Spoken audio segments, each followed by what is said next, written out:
It was a great dunk. Obviously, got the steal. You know what I'm saying? The place is going crazy. It was a reaction I expected. You know what I'm saying? And that was it. That's basically it. You know what I'm saying? You guys rate that one. You know what I'm saying? 'Cause you probably might not ever see it again. Celtics hold off the Bulls and win 105-100. This is the Garden Report, powered by Grandstand on CLNS Radio and Celtics Blog. Yes, I'm the boss.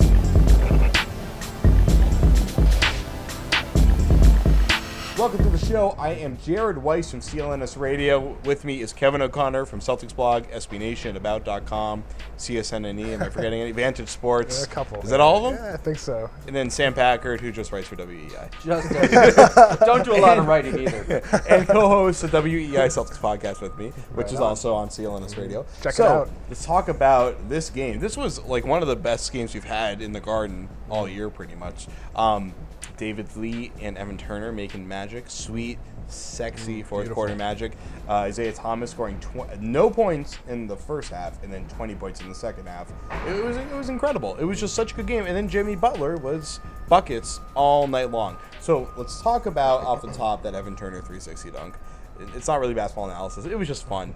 I'm honestly starting to think that Evan Turner might win the election this year. ET for Prez all the way, Kevin. Yeah, the funny thing is that, everybody was talking about how, it's Golden State on Friday, Yeah, we get this game tonight with maybe the funnest highlight of the year with the Evan Turner 360. And I thought it was funny after the game, he basically just mentioned, I just felt like doing it. I wanted to give a highlight on the fans, on national TV, on ESPN. And that's exactly what he did. Even though, like Isaiah Thomas said, we didn't really know he could get up there like that.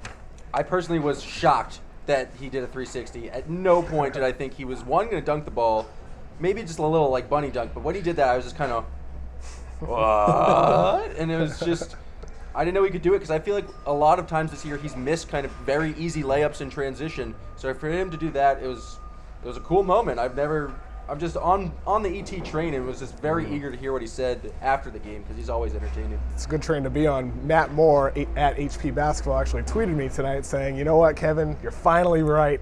I'm admitting that Evan Turner's a good player, and I'm going to print that tweet, Matt, if you're watching, which you should be, and I'm going to frame it in my house because that's the thing of beauty. And Evan Turner had a good night, proving himself on national TV, playing versatile defense, had a season-high 7 assists. Good night for him. The funny thing is Evan Turner is really only known for making some highlight plays once in a while, but is considered inconsistent. But he's been consistent the last month of the season. And then tonight he was steady throughout the game. He had 13 points in the end. He had 7 assists, and he was 7 for 8 from the line. Really in the fourth quarter, getting to the line was really crucial. He was the guy that was really pushing them in transition in a lineup where they had Turner and David Lee out there for pretty much the first 7 minutes of the fourth quarter, and they still were a high-paced team, not really what you would expect usually. Yeah, for sure. Turner and Lee, they seem to have a really nice chemistry together, and we saw that tonight. Lee was 5 of 8 on baskets shot within 8 feet of the rim, and he had one play where Turner spun around baseline and somehow found David Lee for an easy lay-in. And that's the type of chemistry you see when David Lee's diving at the rim, knowing Turner needs a guy to help. And I think, coming off your bench, Lee can be frustrating at times because he's weak on defense. However, we're starting to see him come around on the offensive end of the floor. And part of that is the connection with Turner. That stat you mentioned, 5 of 8 for shots closer than 18 feet, I think is really important because it felt like the Celtics missed a ton of bunnies and gimmies, especially around the rim in the restricted area tonight. And so when they finally made those shots at the start of the fourth quarter, that's when they made they punched and kind of took that big lead.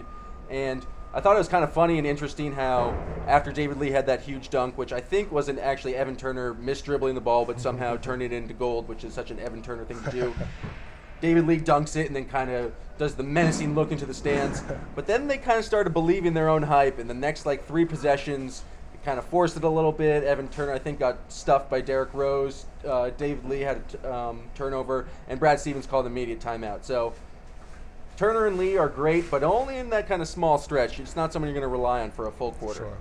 I mean, in 7 minutes, I think is pretty much as much as you could ask for from one kind of unit to carry the team. And that was the unit that really broke the game open because, the Celtics came back out there after that timeout around the 4-minute mark, and they had Crowder at the 4. They were going small at that point, and they continued to kind of put on the perimeter pressure. But then once Jimmy Butler came alive, that kind of ruined things for a little while. Yeah, Butler shot 12 of 24 tonight for 36 points, and he really got loose. Yeah, I think they forced him into a lot of difficult shots, type of things where you're happy with the shot that he takes, but he just made it.